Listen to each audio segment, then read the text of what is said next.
Tearing through the limousine, you're unscathed. I'm the king of the game and I won't be swayed. But there's something I need, something to push me higher. Talk show Chris Collins and HenricK, they're on fire. They're watching all the rage quitters, exposing them with pain. They keep their gaming real, that's why they get all my respect from me. Rage quit, Chris and HenricK, don't you ever stop. You're the voice of the gamers, splittering rage quitters on the spot. With your wit and laughter, you're the champions we need. Rage quit, Chris and HenricK, you're the heroes of the gaming breed.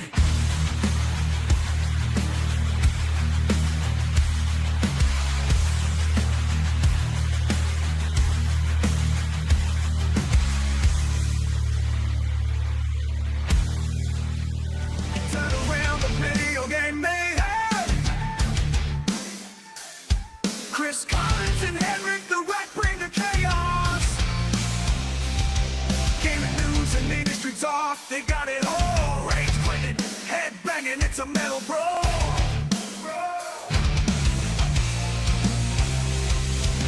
Mental meltdown, gaming in flames. Chris and HenricK bringing the thunderous rage.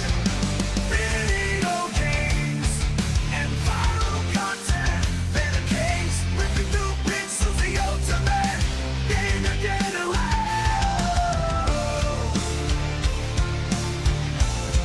The ultimate.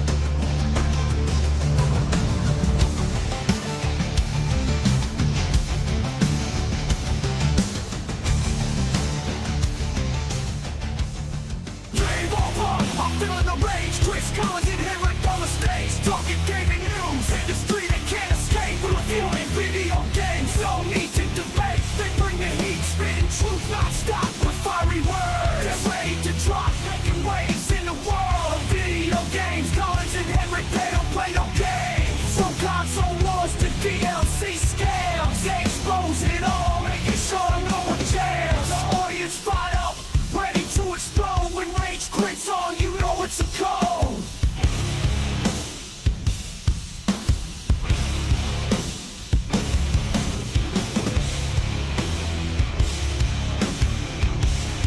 You know it's a code.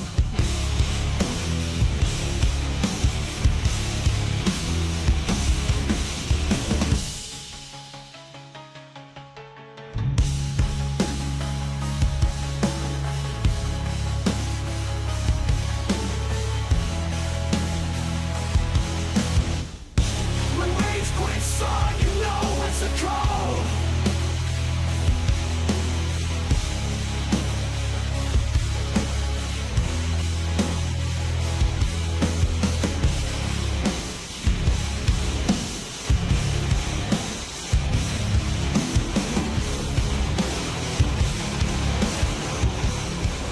Rage quit, rage quit.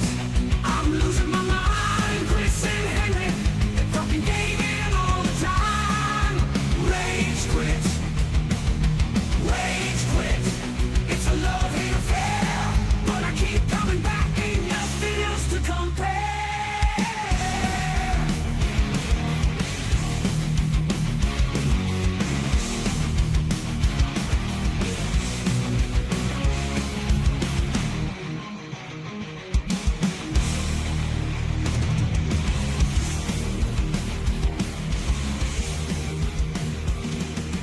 Rage quit, it's a love-hate affair.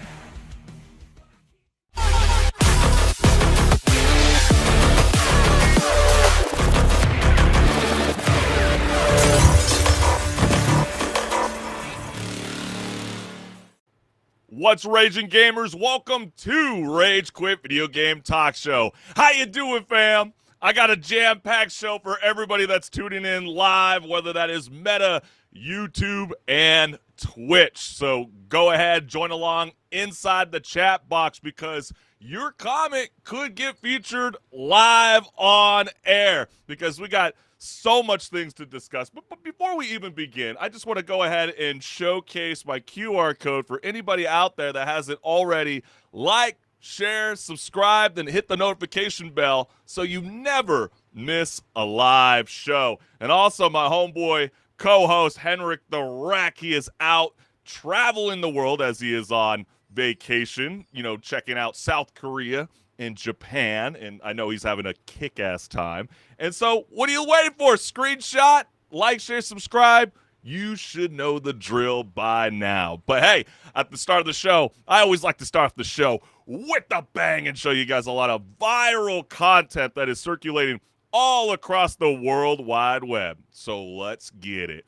All right, picture this. It's 2025, and somehow the internet's found a new way to get weird again because while new AI products drop every 5 minutes, it's like Pokemon at this point. Congratulations, you've just unlocked another terrifying evolution of technology. But what one comes from OpenAI, the same people who made ChatGPT, you might be familiar with them. It usually means we're in for something big. And their latest creation, well, it is called Sora 2. And just look at how cute that little guy is. I mean, what could possibly go wrong? It just went live this month, and apparently it's the most advanced video creator ever made. This thing can render epic fantasy worlds, realistic human faces, and probably your deepest insecurities in low-scale video edits. But here's where it gets spicy.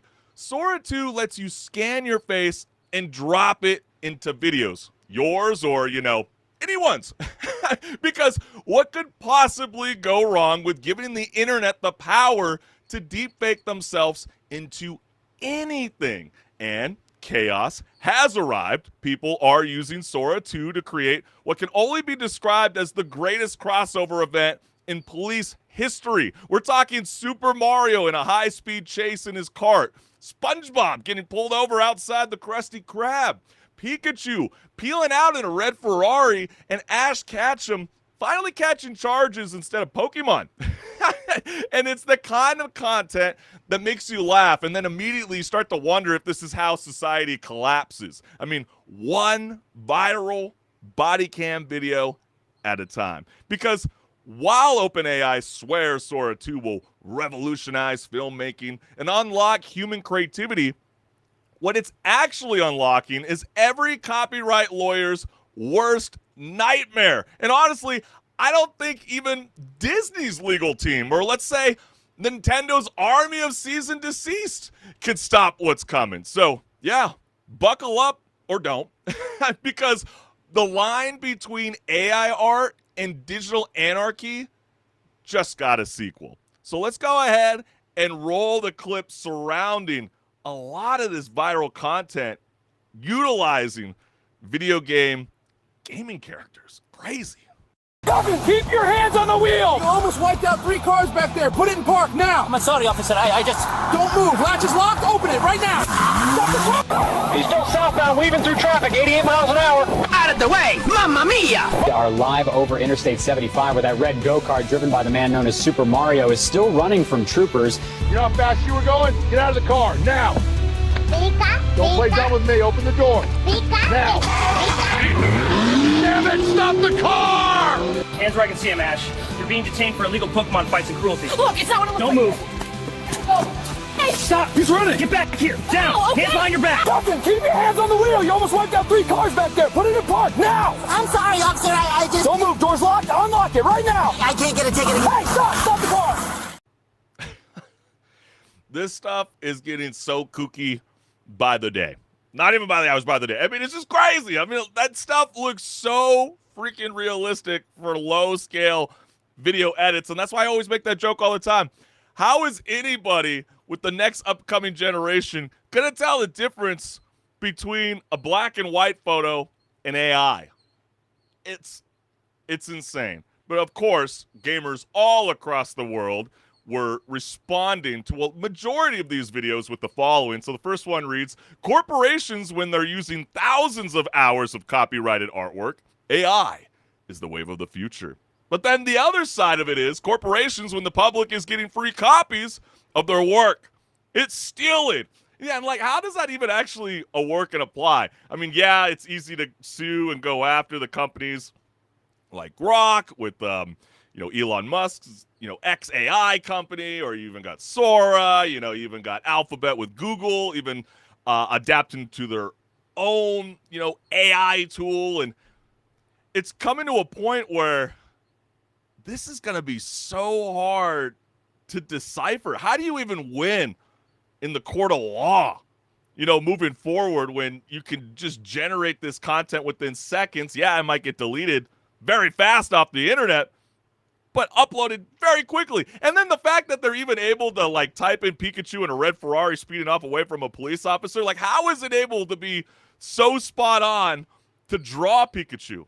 Oh yeah, I wonder. Maybe because these major corporations that are, thriving on the AI push is stealing from those artists. Maybe it's not just those kids, those pestering kids on Discord making memes like these ones that you see on screen. And then Boomer Scam Simulator version 2 looking bussin', with the follow-up comment that reads, man, imagine the level of scams now possible now.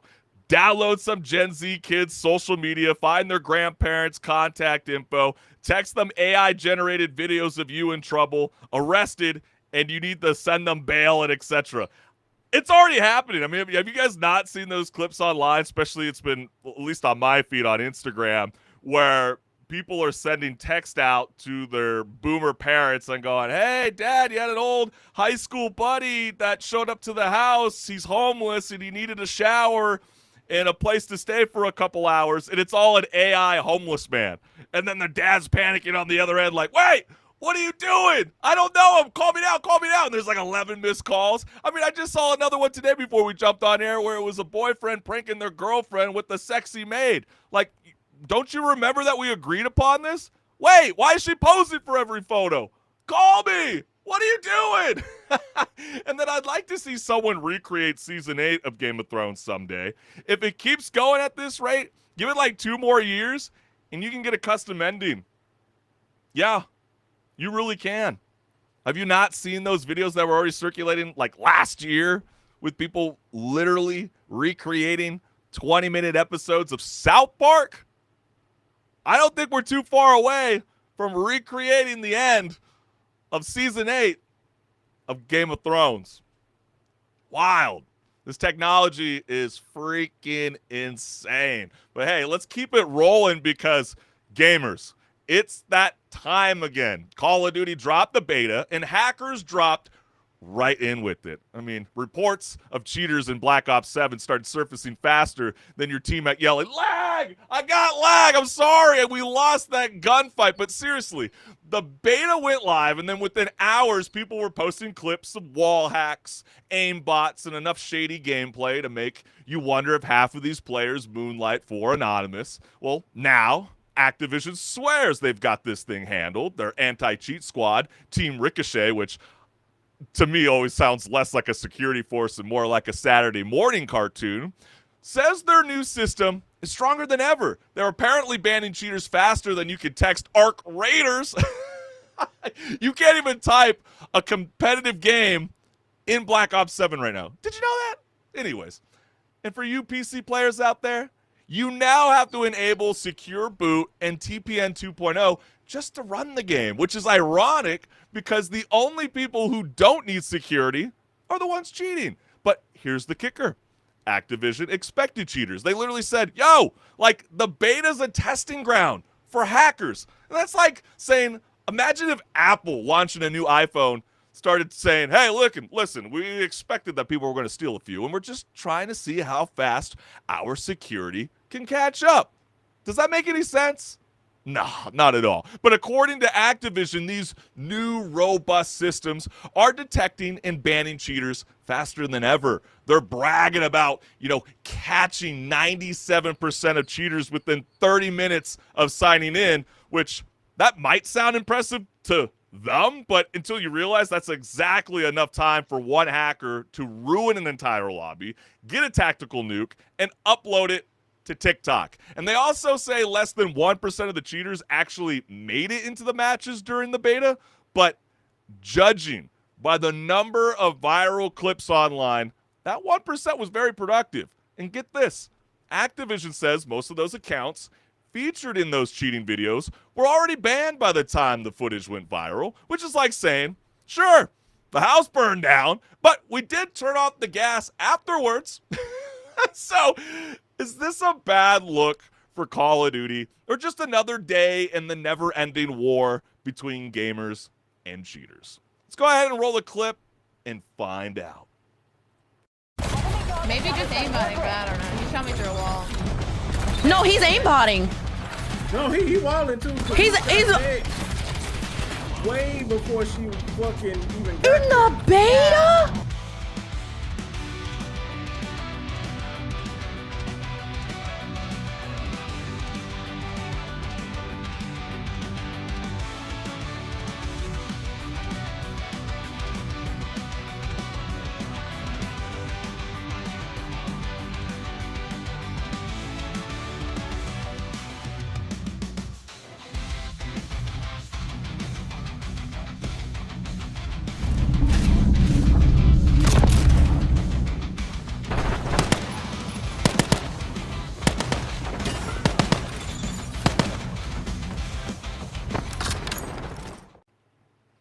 I never understood the hype around this kind of style of cheating and hacking. Is that just to kind of see how far you can push the limit of your own PC hardware?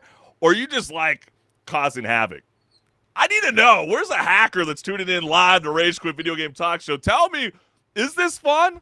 Is that the way to go? To pester and ruin every single lobby before the game officially drops? Well, people online had a lot to say. While he's wall hacking in the cat cafe. That's a little bit of a joke made towards one of the developers for Black Ops 7 that was just a little too enthusiastic over having a cat cafe in multiplayer mode. Apparently that was something that was a major focus in the developing process of building an iconic map for the Call of Duty franchise. See you all on Battlefield 6. Is that it?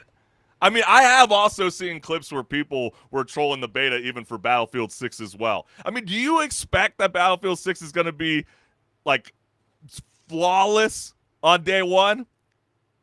I don't know, gamers. I'm expecting a patch, like a 15-gigabyte patch on day one to try to address a lot of flaws that always come with modern-day multiplayer games. And then we also have a last comment here that reads, don't have to update cheats when they just release the same game every year.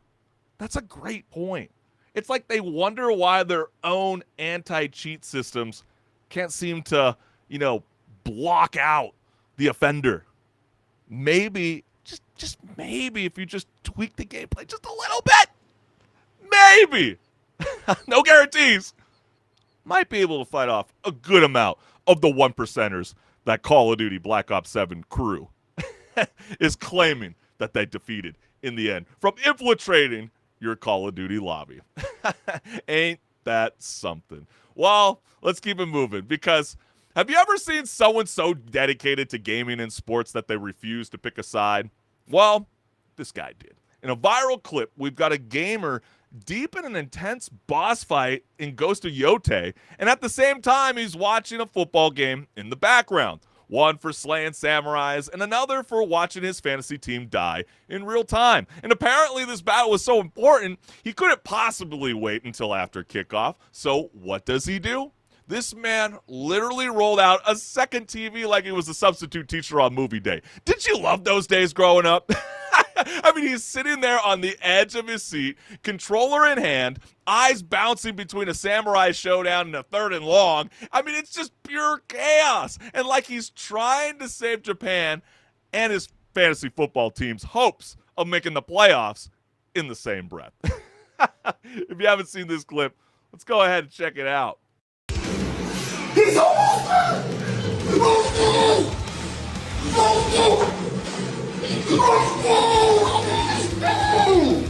Come on! That's what we do! I think we've all can at least admit we've done that at least one time.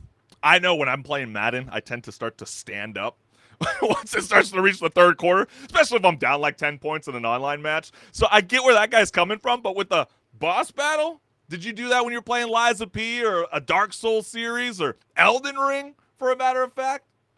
Don't be acting like as if you've never been there before. But man, this comment reads, that boy's celebrating through clenched teeth. Trust that was the last attempt before the crash. I think he tried to restrain himself as best as possible, but I wonder how he feels now that his girlfriend was secretly recording him and then blasted him all over the World Wide Web. Do you think he would have is he crashing out after? I don't know. I'm calling in a gamer.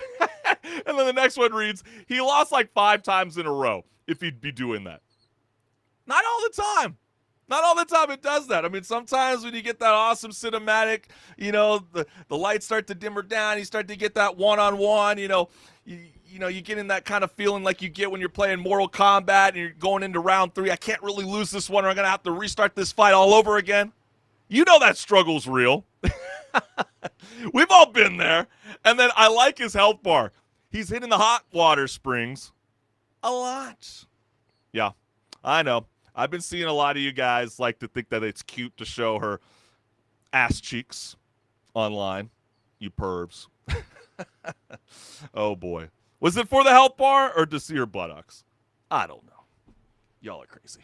But, hey, this is Rage Quit Video Game Talk Show, and I can't thank you, the gamers, for always tuning in live, whether it is Meta, Twitch, and YouTube. And I want to encourage you all to join the chat box because I will feature you here live on air. I might say something that just sounds so grand. Maybe something that just ruffles your feathers and you're just going, Chris, you are dead ass wrong. Well, I want to know from you. So join the conversation and let's let the ball roll, baby. But hey, are you ready to rock and roll? Because I know I am. So let's get it, fam.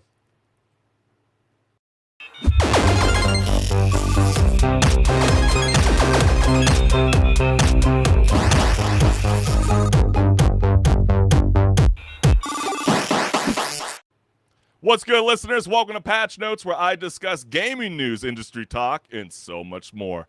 Let's get it. So apparently Microsoft woke up one morning, looked at Netflix, Hulu, and YouTube and said, you know what gamers need? More ads. After years of rumors, the free version of the Xbox Cloud Gaming is finally happening. And yes, it's exactly what it sounds like. You can now stream games for free as long as you're willing to watch commercials first, because nothing says next-gen gaming like a pre-roll ad for laundry detergent before you drop into Halo, right? And don't eat the Tide Pods. Might want to put that down. Just a thought. But according to reports, Xbox employees are already testing it internally. 2 minutes of ads before your game starts. That's right, just 2 minutes, which doesn't sound bad until you realize that every Gen Z gamer has been programmed to watch 8 ad rollouts on Twitch before watching their favorite streamer. And there's a catch. Microsoft's also testing a 1-hour play limit and a 5-hour monthly cap. So it's kind of like a free trial, except it resets just when you're about to win.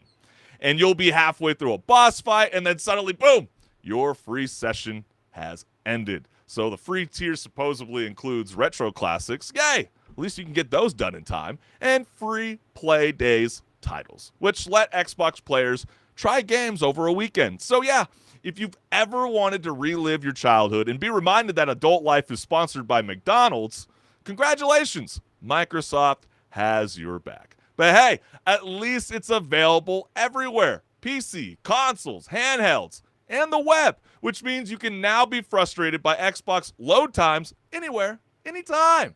And this all comes right after Microsoft jacked up the Game Pass prices by 50%. So yeah, if you didn't like paying more, now you can just pay with your time and your sanity. But here's the real question for gamers. Would you actually sit through ads just to play for free? Or is this Microsoft's way of testing how desperate we are to game on a budget? Well, that's where the gamers come in. Man, they were quick to jump online. And let's go ahead and dive right on in, because the first comment reads, "Sorry, squad. I can't play another match just yet. I need to watch another 5 minutes of gambling ads. Please drink a verification can." Could you imagine? I mean, no more bus stops. No more identifying a motorcycle in the 9 square grid. You need to sip on this verification can. Your Mountain Dew, to make sure that you are a legit gamer still here with us. And then the next one reads, "Inflation. Let's see who you really are. Corporate greed." Yeah. There's a lot of corporate greed out there, but then, was anybody anticipating that Xbox was legit going to be bringing you a free Game Pass with ads? Just that? Not pay for anything? Were we really anticipating that, gamers? Just what everyone wanted in gaming. Not owning anything and getting interrupted with ads. And then a follow-up comment reads, "From the article, sources tell me the internal testing includes around 2 minutes of pre-roll ads before a game is available to stream for free through Xbox Cloud Gaming. So it would be ads before you launch the game, not an interruption of the game itself. For now, they will throw more and more ads in there as time goes on, just as they've continually increased the price of Game Pass." Or, does anybody own YouTube TV? I mean, holy cow, it's like the last 5 years, every year, the thing ups the ante in subscription price. Or what about Netflix or Hulu running these ads? There was a point where there were no ads, like Amazon Prime. Hey, before we start the show, we got to run the ad. It's like, I already pay $120 for the whole entire year. I paid for the Prime shipping. Why am I still watching ads? So I'm with this second comment. It's like, yeah, well, I'm actually with the third comment, excuse me, where it's like, yeah, it might be just before the game launches, but don't be surprised if you're playing like Mario Kart World and then all of a sudden after like the third race, you got to get suckered into like a Twitch ad that has pre-rolls rolling for like 8 straight because they know your salty ass is broke and doesn't want to pay for any more games. I get it. I'm like that too. I love cloud gaming. I love having over 300 plus games on the go. I totally understand, but if ads come into place and I have to pay more to remove them, that might get me starting to second guess whether I really want to invest moving forward. But translation. Microsoft is getting ready to launch ads in all but top tier of Xbox cloud gaming in a year. Do we buy that? Do we really think that Microsoft is legit going to put ads on all of them except Ultimate? There has been the talks that, with AAA and some of, like to call themselves quadruple A games, they got to cover the cost. And a lot of these developers and even publishers, including the studios, even including what Xbox and Microsoft already own, are claiming that they are not getting the money back that they would like to anticipate. And even with cloud gaming, it's been held as, a really damning piece in the gaming industry, because how do you make your money back if nobody's buying physical goods, physical media? And what's the number one way to try to recoup the cost? Well, Microsoft's going to talk to every other company to see, hey, you want to place ads on our cloud gaming space so we can recoup the lost cost? Yeah. Oh, someone had to go there. We got better deals from AOL. 1,175 hours free for 50 days. So it wasn't necessarily 1,000 hours. You had 50 days, you logged in, you had to try to use as much as you could. No one was glued in front of their screens that long with AOL. Were you? I don't know. I'm asking a Gen Zer that's like leaning in up against the wall, smoking his stogie, judging the rest of us younger generations. I'm asking you. Were you on AOL all the time like that? And then the last comment reads, y'all, Nvidia has GeForce Now, which does the same thing of having ads before you play a game. You're literally playing for free. The main issue is how Xbox is only giving you 5 hours a month on the free tier. Stop being so damn stupid, guys. Things cost money. Yeah, but this is great for Nvidia and GeForce Now. They're like, sweet. we didn't have to be the scapegoats that everybody hates. Just like Nintendo raising prices to $80, for video games. They're like, hey, it wasn't us this time. It was Nintendo. And so now all it takes is one top industry leader to pursue a task, and then others follow. Don't you see it coming? For the worst. It is insane. So here's the question for gamers. Would you actually sit through ads if it meant playing for free? Or is Microsoft just testing how far they can push us before we rage quit? Let me know what's good. And let's see, it looks like we got a comment here. Jet 2 holiday commercial after getting whooped would be brutal. That lady has an iconic voice, I gotta say. I love it. And that totally fits her for those promos. But yeah, wouldn't that be something? Or Whopper Junior. That would be so funny. A Burger King. Oh boy. Or it's going to start showing up in Grand Theft Auto 6 on the TVs in the background. We're like, oh my God, I got to watch an ad before I play the game, and I'm seeing it in the game. Oh my gosh. I mean, dude, they were doing that in the Crew at one point. Remember President Barack Obama had ads, political ads in video games? It could happen, fam. But hey, anyways, let's keep things rolling because Elon Musk is back in the headlines, which, let's be honest, is less of a surprise and more of a daily weather report at this point. I mean, the man could literally tweet, I just invented rainfall, and half the internet would scream bullshit while the other half is encouraged by the scientific discovery. And this time, Elon says AI company xAI is working on something truly groundbreaking, an AI-generated video game made by his chatbot, Grok. And it's supposedly coming before the end of next year. That's kind of wild development. Because if there's one thing Elon loves more than rockets and crypto memes, it's giving deadlines that age worse than Concorde's launch, okay? Let's just be real. And if you don't believe me that this is real, well, xAI even has a job posting for video games tutor. Yes, that's a real title. Whose job is to train Grok how to make fun and engaging games. This gig pays up to $45 to $100 an hour, which kind of, I'm sure, is making a lot of us gamers start to rethink our passive income or our part-time gigs.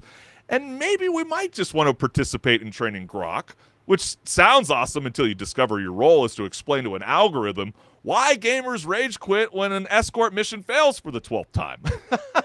And now, to be fair, Elon's not the only one hyping up AI in gaming. You might have heard of this gentleman before.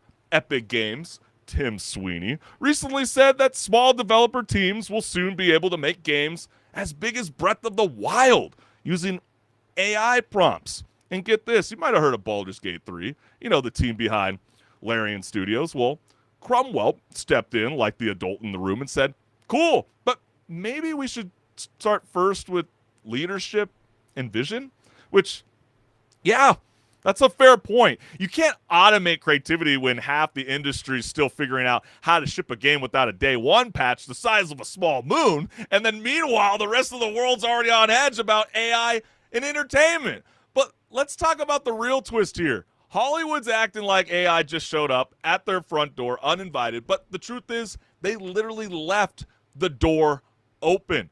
I mean, have you guys seen this?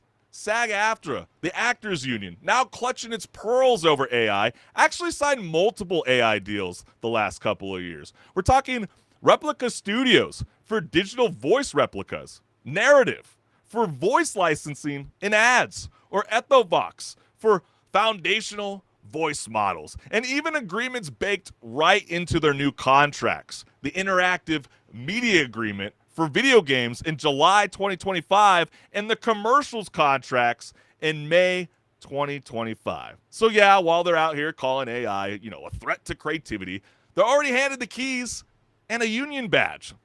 I mean, think about it. It's like yelling fire in a theater you helped install the sprinkler system in. So between copyright lawsuits and the questionable timelines and the possibility of AI writing the next Call of Duty killer, I gotta ask, will AI revolutionize entertainment, or will it just generate another overhyped trailer for a game that never actually launches?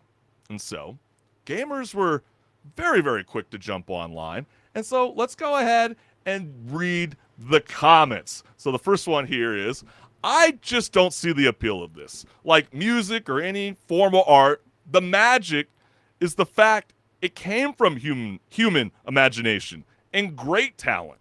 AI could make an incredible masterpiece in a technical sense, but for me, it loses all meaning. I mean, if we have procedurally generated games, I mean, in a sense, you know, if an AI game does show up, we legit have gamers out there that are like, I don't even want to test it out, not just a little bit. Even if it starts being utilized as a tool to help revamp PS1 games, or let's say a PC Commodore game into something that's a little bit more modernized for the youth that maybe never touched those kind of style of games that you grew up loving. I mean, I think there's a lot of great benefits to AI, but to fully, I mean, do people realize you still have to text in the prompt of what you want to see, and then you're going to have to, you know, flesh it out, smoothen it out, probably add your own spin to it. I mean, to have it fully AI, I think it might be a little difficult. But then again, you also have comments like this that read, Ass has announced that Hole will release a shit before the end of 2026. And yeah, Elon Musk is also, along with xAI, pushing the idea that his game studio will also be able to create movies. Movies. Just like the one that SAG's now fearful of with Tilly Norwood. Tilly Norwood, by the way, doesn't that sound like a girl that's like stars in a soap opera who, you know, lurks on, you know, young adolescents to steal their parents' credit cards so they can run it up? Mom, I thought I was getting V-Bucks, extra ones. I didn't mean to send it all over to Tilly. Who's Tilly? Crazy. Crazy, crazy stuff. And then you guys always act like you're better than me. Pixel artist, you know, you got traditional artist, digital artist, or literally a child with crayons. Yeah. But then again, there's some really, really cool bitchin' artwork that's been coming out of AI recently. Like we showed at the top of the show. You would be lying if you didn't laugh watching Super Mario run away from a police officer in a hot pursuit on the freeway. That shit's hilarious. And yeah, AI is getting really, really good. It's getting a little scary. So to tell me that you wouldn't want to see more, come on now, y'all. Come on. And then I'm a developer from xAI, and this is our first game powered by Grok and slave labor. Oof. So yeah, people just don't really have faith that xAI gaming studio can actually develop its own standalone game. Everything's going to be very much a copy-paste edit of what we've already experienced before. And that's why I think, you know, with xAI, it's like, are they really possible? Are they in the position to be able to take down a AAA studio? Maybe not anytime soon, but it might rattle the industry maybe within the next decade. I would not be surprised. I really wouldn't. What do you say, gamers? We will not be playing. It's really like that for some people. People are just like, if I see that there was any kind of style of use of AI, I am not playing. But then when you're on your whatever social media feed that you like to scroll on, whether it's TikTok, Instagram, whether it's Meta or YouTube Shorts, I'm sure you've been infiltrated not once but numerous times on AI work. And you don't refuse to skip. You watch. So what's holding you back from playing? If the game's good, right? Right? And nobody wants to play a game that was manufactured by AI. The point of art is that a human was behind it, and there's some meaning to everything present in the final piece. This is a terrible idea, and it's lazy. It's interesting when you get people outside of the entertainment industry and even just gaming industry in total that are just really not excited for the massive push from major entities wanting to utilize AI, when even before I even jumped on air, I saw a comment from Jason Bloom. Bloom Studios, Bloomhouse Studios, might ring a bell to y'all. The ones that are also getting into video game making, by the way. Even Jason Bloom is also calling out Hollywood, saying, if you guys don't embrace AI in some kind of capacity, Hollywood that we know it will be left behind. And maybe that was SAG's idea when they signed those original AI voice contracts, which I'm sure they're now regretting. Maybe we should have put a bit of a pause on it and did a little bit more homework before signing on all of these agreements, because we were just so desperate to try to get all the people that we represented back to work, which are actually having a harder time finding work more than ever today. Wild. Wild, wild stuff. So, which brings us to the big question. If AI starts making our games, will it truly capture the soul of gaming, or will it just speedrun creativity right out of the industry? Let me know what's good. All right. Well, it finally happened. Sega and the International Olympic Committee have teamed up for what might be the most unexpected crossover since Helldivers 2 added Halo cosmetics, right? Because I thought they were done good forever. I thought they wanted to do the whole NFT things. Well, no. Sonic the Hedgehog is back. The blue blur who can't sit still for more than 2 seconds is now officially partnering with the Olympics, because nothing says athletic excellence quite like a hedgehog who spends most of his time collecting rings and smacking robots. So they're calling it the 5 Rings collaboration, which, let's be honest, sounds less like a partnership and more like Sonic's latest boss battle. It's got the custom artwork that features the Olympic rings with the Sonic spin, symbolizing excellence, respect, and friendship. Those are like 3 words you'll never hear during an online match of Mario and Sonic at the Olympic Games. Or any online match, matter of fact. But apparently Sega and the IOC are planning to roll out a whole merchandise line in 2026, and they're inviting other brands to join in, which means we might be just 2 years away from the official Sonic Olympic sneakers. Yeah, I'm anticipating it's going to come. And they're going to look pretty sweet. I mean, yeah, the shoes might promise, the speed like Sonic, but they're probably going to squeak every time you walk, right? We ain't a hedgehog after all. But the timing's perfect, too. Think about it. I mean, there is a lot of amazing development that's happening with the IOC, with the Winter Olympics coming up in Milan and the Summer Games hitting Los Angeles in 2028.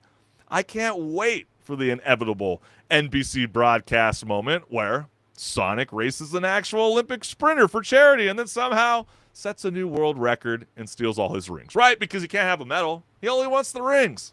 They can make it happen. Do it. You can thank me later when you see the idea coming from Rage Quit. But hey, maybe this is what the Olympics needed.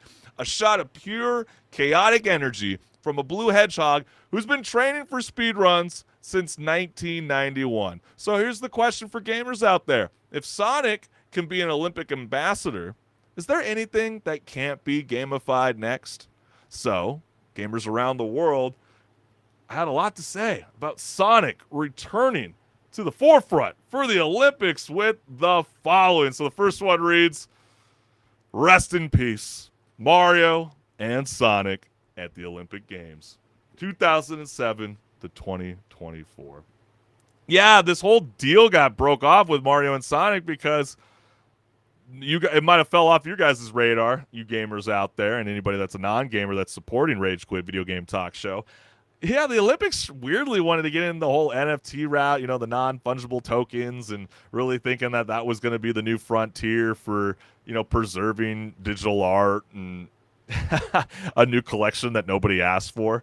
I mean, I remember even when my mom was very fortunate enough to be able to go to the Los Angeles Olympics, years ago, about how she prizes her own physical valuables, you know what I mean? And just to be able to have that instead of NFTs, like what the hell was the IOC thinking?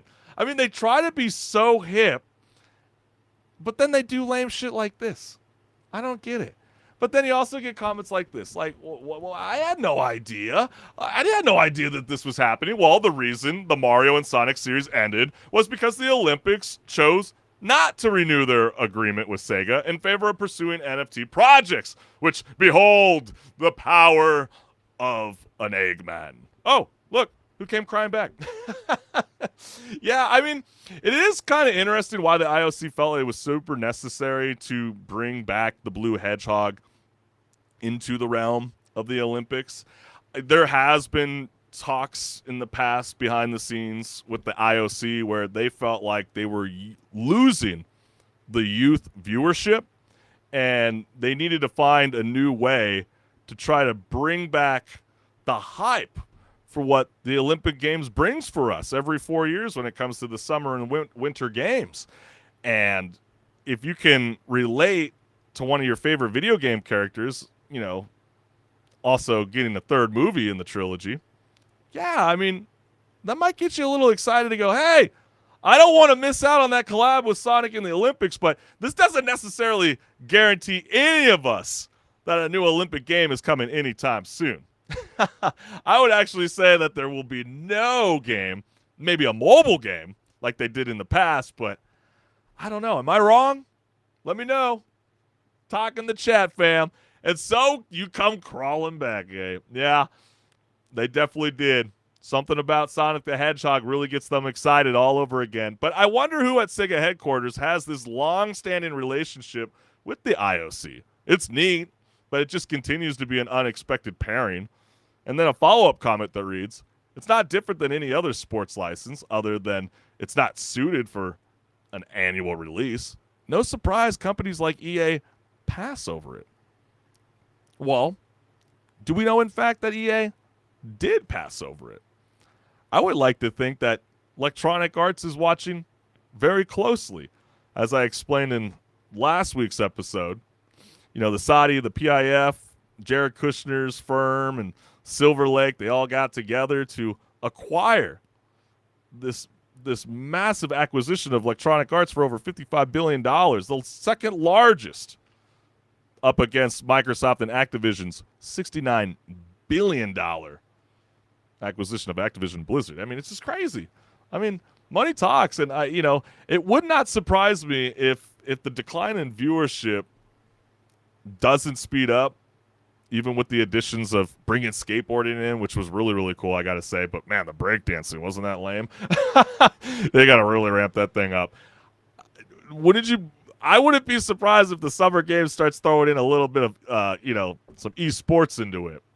What do you say? Would you watch Team USA versus Team Germany, Team Spain versus Team Mexico, and an all-out showdown with Sonic in the Olympics? Are we living in a multiverse? What are we doing here, fam? And then Sonic, what the heck? I'm green. I don't even freaking know. Yeah, that was a little bit of a shocker. I know some people were clowning on that. I mean, they needed to throw somebody in green, I suppose. Was that a good alternative? Maybe that's going to be a rare limited edition. View it like that instead of being mad, gamers. And then, to be honest, I'm sad the Mario and Sonic franchise is over. The Winter Olympics game on the DS had a really fun story mode. The Winter Olympics 2010 on the Wii was how I first discovered both characters. Holy cow, how old are you? What do you mean the Winter Olympics 2010 on the Wii was the first time you discovered Mario and Sonic? Like, what? You need to change your avatar profile. You come across like you're a middle-aged man, and then with Mr. _Rogers. Like, what are we doing? Really? Were people actually introduced to these video game characters for the first time because of these Olympic video games? That shocks the hell out of me. But here's my question to you gamers. Does this Sonic Olympics collab actually get you hyped? And would you like to see more Olympic-style games actually become a reality, whether it's another video game or at the Summer Games? Let me know what's good. But all right, let's start the segue because, man, this definitely needs to be addressed because there is a lot of information circulating, and I'm sure it might get some of y'all excited, but let me just explain, okay? Because gamers, this might sound shocking to you, but Battlefield 6 just did something we haven't seen in ages. The physical PS5 version of the game actually works. Like, you put the disc in and then boom, the game plays. And I know it might sound like a myth, something that your grandparents might have told you about when they spoke of the simpler times. And it all started because of a Reddit post by a user named Gracia Vlad, who somehow got their copy early, probably by sneaking into the EA warehouse dressed as, I don't know, Channing Tatum in The Roof Man. But the game installs straight from the disc and doesn't need an internet connection to play. Well, according to this Reddit user. And he says, yeah, no massive downloads. Like, no. We're going to wait to, have this thing download and ruin my entire night kind of an update. No, this is a good, clean, old-fashioned 68 gigabyte install right off the discs. So what does that mean? Well, if your Wi-Fi goes down, you can still pop in your copy and actually play the game. A concept so foreign in 2025 that it feels like discovering a new species. Because, let's be honest, the last few years of AAA physical games have been kind of a joke. Let's just be real. You get these like new discs, you get excited to play, only to discover it's basically like this glorified coaster with the download code slapped inside. And I love this game. I thought it was a blast, but it's a huge contrast from what we've seen lately. Games like Doom: The Dark Ages that ship with 85 megabytes, not gigabytes, megabytes. The ones that make you question why you even bought the disc in the first place. Well, that victory lap didn't last long. Turns out the whole Battlefield 6 is fully playable offline story. Well, yeah, false alarm. The dream is dead. I mean, I think we should have known that just by looking at the box art, because despite what some early reports claim, Battlefield 6 does require a persistent internet connection, even if you're just trying to play the single-player campaign. Yeah, you can't even get to the main menu without being online. The game literally refuses to boot unless it can phone home first. And so, as you can see, the box art even spells it out. Just look at the bottom left corner. Internet connection required. Do we all forget to read? But at this point, this thing might as well just read out, you're renting this experience from the cloud, soldier. I mean, remember when physical discs actually meant ownership? You'd pop it in, install it, and you were good to go. No strings attached. Now these modern AAA discs are about as useful as a floppy disk with Doom Guy's left eyebrow on it. And you could probably store less on them, honestly.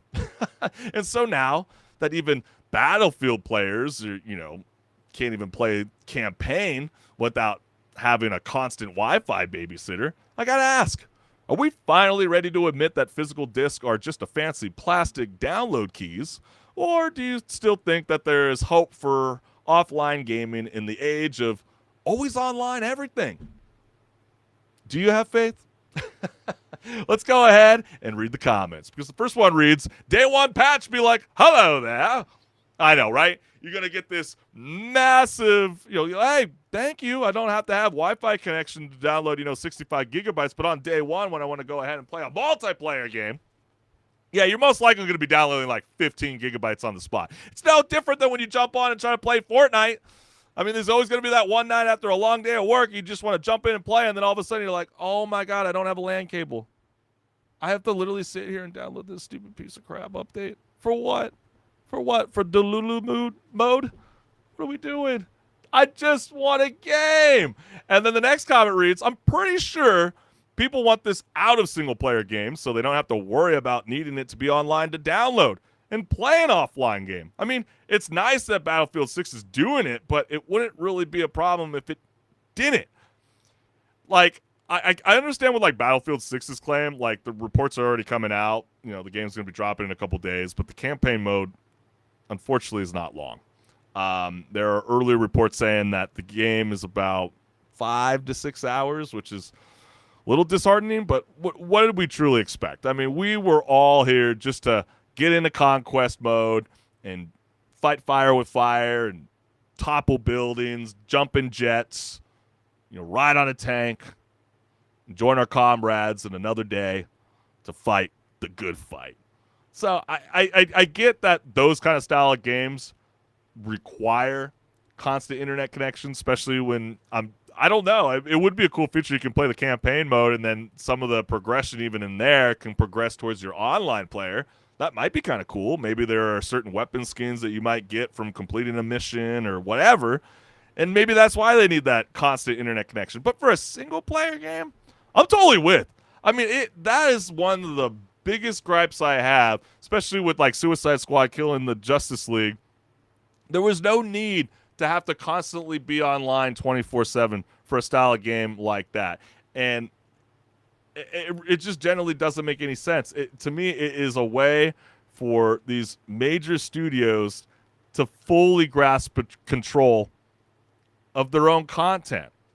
You know what I mean? It's like that's why people have been screaming for so long, buy physical copies, but then again, it's hard to want to buy and support that notion when you go ahead and buy a PS5 bundle and you get Spider-Man 2 and then they just give you the code inside of the disc box art. Like, what? How dumb is that? I hate it. And then this comment reads, doesitplay.org will tell you what games are fully on the disc and which needs downloads. My sleepy ass read it as dogshitplay.org. Maybe they should acquire both URLs and just kind of combine it together and they'll send you all to the same website. I love it. But as you can see, you go on the website and yeah, I screenshot it for everybody that is tuning in live to Rage Quit Video Game Talk Show. Can't see that offline play is a no-go. So they already got an early copy of the game and they're telling you, don't believe one Reddit post, one Reddit hype, or just numerous articles, matter of fact, of everybody claiming like, wow, this is such a win for physical media. No, it is not. Electronic Arts, they do not care. Do we really anticipate them to put the whole game on it when they can't even figure out how to do that even with like Call of Duty? Why did we put so much faith in this studio to be able to make it happen? That I truly don't understand. And then Battlefield 6 had so many W's, the only modern gaming box left to check is that the game has to be broken day one, needs a day one patch to function correctly. Then with the follow-up comment that reads, it will have a day one patch just because they continue to work on the game while it's gone gold to be put on a disc and shipped around the world. Yeah. I would bet money that there's going to be a day one patch. Mark my words. Mark my words. And then Battlefield 6. Does it play offline? No. Does it require a download? No. File size suggests that there is a full game on disc, but it won't let you pass the screen. If you are offline, disc is probably good enough to prevent stains on your coffee table while having it a pint, though. The classic coaster. Wow. Oh, boy, oh, boy. You always wonder, you know, especially when you start seeing, like, Pawn Stars and shows like that, you know, and you preserve a copy, like, let's say Battlefield 6, and you never opened it from the wrap. Will it, over time, still hold the same kind of value as, let's say, the first edition of Halo that actually had the physical disc? You put it in the Xbox, and it boots to launch. Would this still hold up to the same value? Or is it on a per-game basis? I don't know. And then the last comment, the Call of Duty Black Ops 7 box art confirms that an internet connection is required to play the game, including the campaign. So there you have it. This was back in August 19th of 2025, and when this tweet was circulating at the time, there was a lot of angry gamers going after Activision Blizzard for just calling out corporate greed. If I want to play a campaign, why do I have to have constant internet connection? How is this gaming on the go? Like, sometimes I might be on an airplane. I don't know. I might be in open water. I might be in the Amazon rainforest. I need to play that campaign mode offline. Can you make that happen? Please? Pretty please. So there you have it. Can't believe everything you see online, fam. So let me throw this back at you. With disc now just a doorway to the internet, does physical media even matter anymore? Or are we all just renting our games from Electronic Arts and the rest of these AAA studios forever. Let me know what's good. But, man, I can't thank everyone for tuning in every Wednesday night at 6 p.m. Pacific Standard Time, because without your support, gamers, this show would not be possible. And I just want to do, one last, throw up the lower third. I don't know. I hate that artwork. Why does it do that? The silliness of live stream. That looks nice. Look at that strapping young lad. Chris Collins, baby. Like, share, subscribe, hit the notification bell so you never miss a live show. This will send you directly to my YouTube channel. So what are you waiting for? Love to hear from y'all. And HenricK the Wreck, while he is out from today's show, he is traveling all around the world. But I definitely want to make another shout out to him, because I know that he would also love to have your support as well. So make sure you scan or screenshot that QR code so you never miss what's going on in the world of HenricK the Wreck. But, man, I can't thank you all for always tuning in live, and I want you to enjoy the rest of your week. I'll see you around soon, fam.